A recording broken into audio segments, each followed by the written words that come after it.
Wilderness will. Like, share, subscribe. So this is a cicada up close.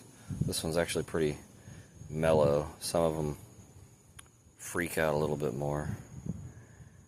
They do not bite. They suck plant and tree juice, feeding off of plant life.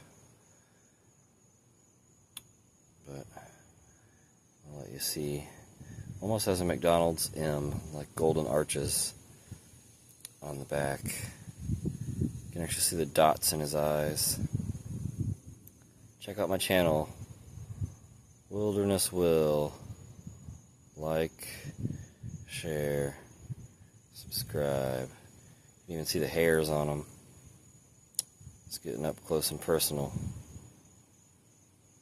Animals, plants, nature.